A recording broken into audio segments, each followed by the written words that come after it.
Resolving the conflict in the Eastern Democratic Republic of Congo is proving to be a complex puzzle for African leaders. Several rounds of negotiations and cooperation efforts have yielded very little.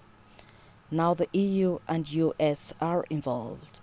They've placed sanctions on individuals and entities they believe are fomenting the crisis.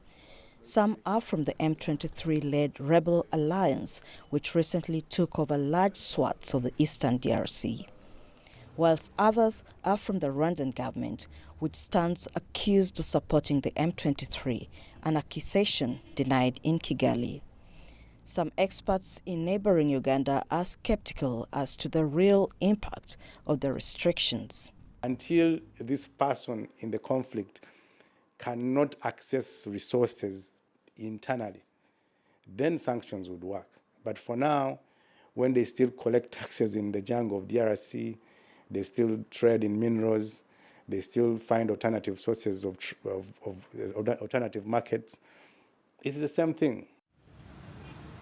The affected individuals are subject to a travel ban and an asset freeze in both the US and the European Union, and are forbidden from trading with EU and US-funded companies. In international politics, diplomacy is supposed to lower the chances of conflict and improve the likelihood of managing any tension, any disagreement without necessarily resorting to war. So when you sanction, you have kind of cut off that thread. For many in the international community, the source of the conflict is the region's mineral wealth, estimated to be worth about $24 trillion. Nearly three-quarters of the world's cobalt reserves are found in the DRC, an essential mineral in the manufacture of electric vehicle batteries and electronic gadgets. Properly protect and regulate the local mining sector, and the militia won't have any reason to fight. Many believe a special deal with the US, which is desperate for such minerals to sustain its economic growth, could be a game changer.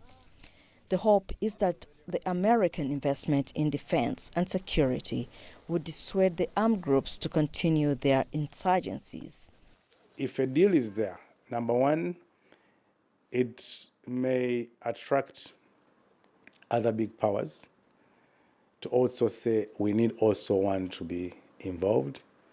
Number two, the parties on the ground, especially the local parties, may be afraid of an American influence, especially on the situation, and that could change the dynamics of the politics in Eastern DRC. And thirdly, it could also help bring security in the region. But for now, international efforts have not brought an end to the conflict.